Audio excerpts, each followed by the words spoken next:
Oh boy, this is a work of art and I haven't even opened it yet. So this is Mondo and this is Mondo Mayhem. Every Monday of May is Mondo Mayhem, at least on this channel. I mean, it's just something I came up with because Mondo has worked with me to let you see this stuff. Isn't that cool? So yes, this was supplied by them. No, I don't make any money, but I got figures. And there will be giveaways, so be sure to follow this channel and find out how you could win one of the Mondo figures, at least, that I review this month. Let's get into Lion-O, which is an absolute stunning piece of art, and this is just the cover. Okay, I haven't even looked at the figure. There's like a texture. It's almost got like a plastic coating on the outside. The problem here is that I can't explain the quality of this box. There's like a pearlescent coating over the whole thing because of that plastic in a way. It's stunning. Like if you just cut this out or just had the box, inbox collectors will be happy to have this thing. Okay, this is gonna be hard to look at because it's Mondo, it's very large, but that's okay. So is my butt. There's a shot of the character. You know what? We'll have to try to do some fun B-roll because this box alone is worth your time. Back of the box, you can read this to get a little bit of information so that when you do a review of Lion-O, you don't sound like a total idiot. Who would do that? This is everybody involved. So congratulations to everybody behind the team here for creating this at least beautiful box. Okay, so we gotta recognize some of these names you definitely seen before, and some of these names are new. Probably for you, but even also for me, that's okay. Package art by Florian Bertmer. Package design, Jordan Christensen. Those are the two so far that are really standing out to me, and obviously we need to pay attention to these names right here, and all of these names, all the names, okay? How long are we gonna talk about the names? Not long enough, to be honest, because these people really deserve a lot of love and attention. And yes, I know Mondo does ship stuff with like DHL. If you do pre-order things, it comes right from China, but all of these things are available in stock in their store right now. So you don't have to worry about that. It's all been covered. It's gonna ship from within the US. This is the sleeve on the inside, which, my God, okay, we have another piece of art. I love stuff like this. This is like, it reminds me of being a kid, okay? Opening up a brand new Nintendo game, flipping out the manual, and having awesome artwork on the inside of your game thing. I love it. This is so nice. This is the bottom tier of stuff, which we'll take out and we'll look at. And you also have this top tier, oh God, of all of these goodies. So inbox collectors, you're gonna have to open your box, slide that plastic off, so if you want to open the flap and see your boy, you can. Yes, I am a fan of Mondo stuff, and they're not always perfect. Sometimes there's QC issues.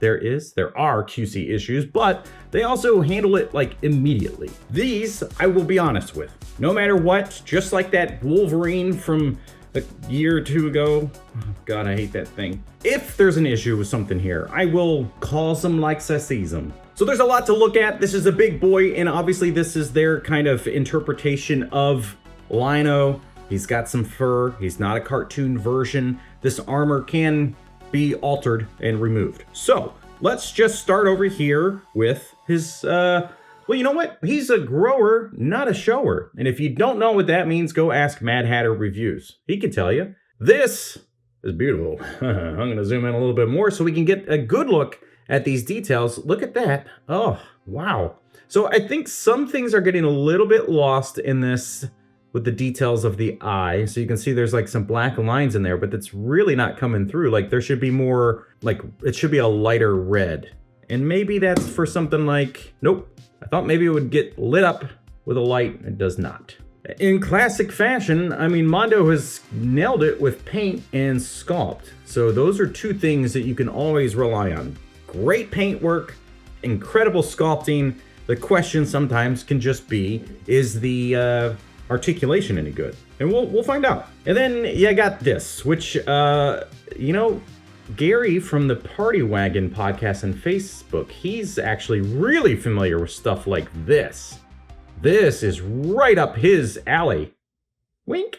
But this is really cool. I actually like that there's a real chain in here. The paintwork is great. And of course, I'm gonna say it the whole freaking time. This whole review is gonna be like, the paintwork is great and the sculpt is great. But yeah, this is a really fun accessory. I like this. We'll see. Maybe it doesn't work so well with the posing. Now, with that sword, it does go from a grower, not a shower, into this big bad boy. Look at this. The handle has extended as well, so you get all new sculpt and paint in this. Obviously the hilt, all the details there. This is really nice. Again, I think that red could be lighter color so that you could actually see the details here, because it really does just get lost because it's all just so dark. The sword itself is looking very, very nice. Let's zoom out just a tad so you can see the full scale of this thing. Oh, yeah, this is really cool. A replica prop, this design would be fun. And you get the Book of Omens. See, I know some words. I can sometimes say things and sound like I know what I'm talking about. Paintwork on this is actually just okay. Like this black part of the lock is real sloppy, but everywhere else is looking good. There's cat hair on there. Now, is that from my cat or from him? Good question, me. But this does look like it would open, but I don't think it does. Yeah. It would be it's impossible to open, but it does look like the latch would do something. So, but that's okay. It's just a fun additional prop to have. Not that anybody really needs to open this up and read it. Oh, and it does come with a stand that reminds you of your mom's dollies so that you can feel like, you know what? We're just keeping the tradition alive, Mom. You had your weird colonial dolls, and now I have my dollies. We can play dress up sometimes, but there you go.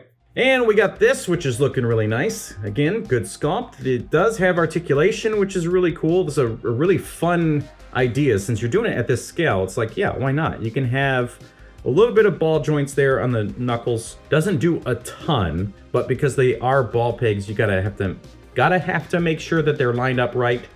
And there you go. And then you can, of course, do what every young boy would do. And that's as good as that gets. Is it convincing? But this is nice. It's a good detail so that you can like hang it off of his waistband, which is back here. And we will look at those details, but not yet. Stick with me, folks. We have a couple of hands in here. So we got this one, which is like a nice, I don't know, like a cat scratch attack hand. Maybe it will help hold something. It does kind of have like this appearance of being a holdy hand. Not that. We got a couple of punching hands. Looking good. Great sculpt, man. Like how to get that fur on there. Love it. You get a left and right of this gripping hand. So now you can hold all the things you need to hold. So then you can play like a little baby boy. That doesn't really work. What's the deal with that? Why can't I really hold that? So this is one of those things where they should take like a note from like Mayfex or SH Figure Arts or something, where you can have a proper gripping hand and then you just remove the handle from the blade or whatever and then slide it through and lock it in that way. But this is like, it had to be this open so that you could get that in there, but now it's all loosey-goosey. Most importantly, does it work on this one? And you obviously cannot go this way. You have to figure out a way to slide this around, which I don't care for this. I do not care for this. I feel like paint's gonna smudge or something, but okay. Not the end of the world. And again, same problem. It's super, super loose. Force it all the way to the top. You can kind of get a little bit of support, but yeah, that's a little frustrating. All right, whatever. Let's put that down, put it away. Let's look at the alternate head. Oh my God. Wow. Now this is not the timed exclusive version, obviously. I mean, we're missing some things. This is based on what you can get now. There's just their regular inventory. So there's a couple items like alternate heads and things that are missing from this set, but you're getting your base most important things. And this looks really good. This, I'm sure sculpting this hair had to be in like, oh my God, it had to be a nightmare, honestly. And then figuring out how to put it through production. So there's like, this section has to be done, this section, there's probably a back section and the face. That's gotta be crazy levels of work. But anyway, the details on this face are fantastic. I actually really, really like the eyes on this thing. Look at this. Look at these details. Really nice paint work to bring this guy to life. almost a little terrifying, kind of uncanny valley because it becomes a little bit more realistic, but then you have like this real Catman-do. And you got this head on by default, which is where I think it really shines because his mouth's shut. So it's a little less creepy with the teeth. But again, excellent sculpt work on the hair, which is, it's probably the same. No, it is a different sculpt for the hair.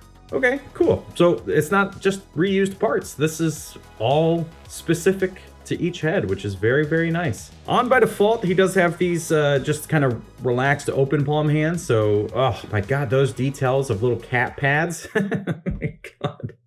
This is such a wild detail to include.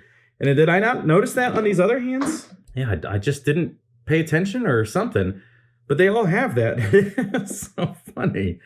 All right, so he's got his little grippies. Armor details. Look at this.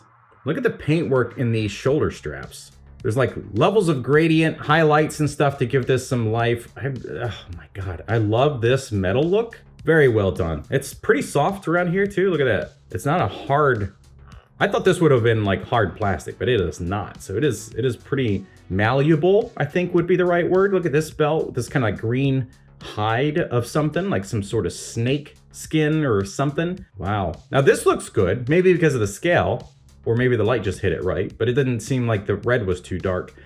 This is all really nice. And again, you can remove this armor to give it that more classic look if that's what you want, but this is like reimagined. This is something different, and I like having something different.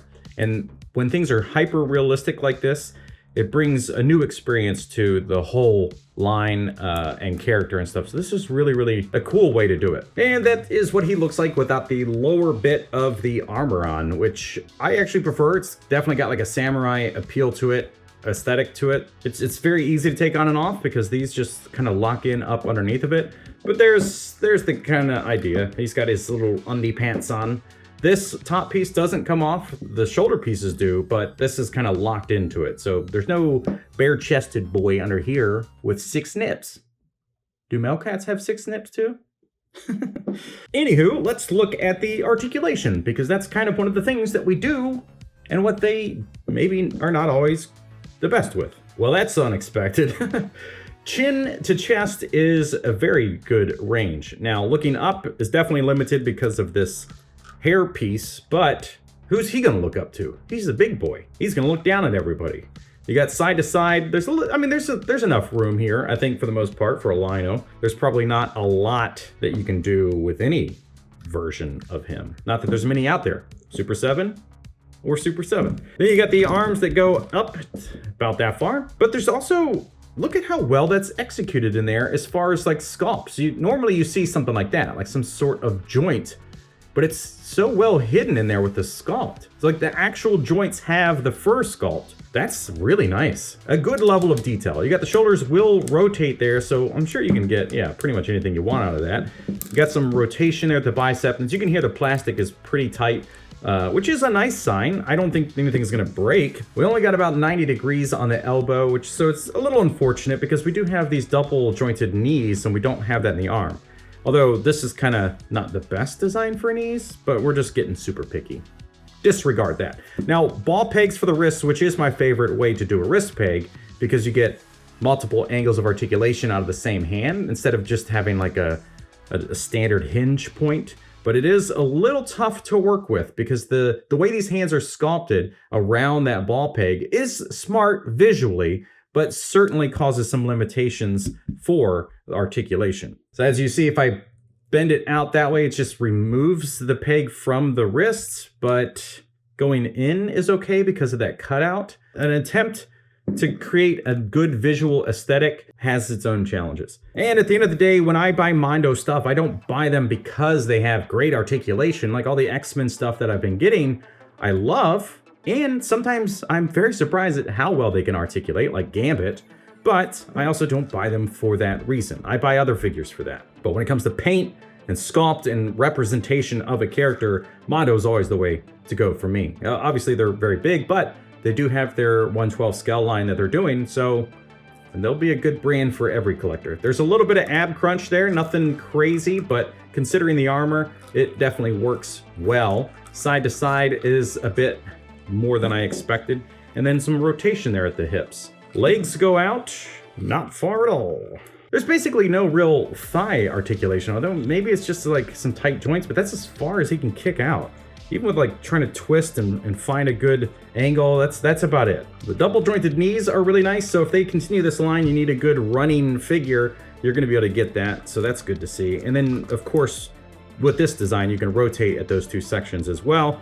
And a pretty standard ankle, it seems. Maybe? If I can get it. Very, very tight. It feels a little bit like there's a ratchet in there, but that's okay on something this large because I want those joints to be able to hold the weight of the figure. So I think that that's okay.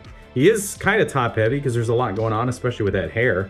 Well, anyway, there you go. Is this a work of art? Absolutely. Even the box alone is a work of art. So if you could find somebody just selling that, you're halfway to happiness. If you enjoyed this and you want to see some other stuff from Mondo get reviewed that's not part of Mondo Mayhem, then click the top link there. Thank you so much for watching. We'll see you next time.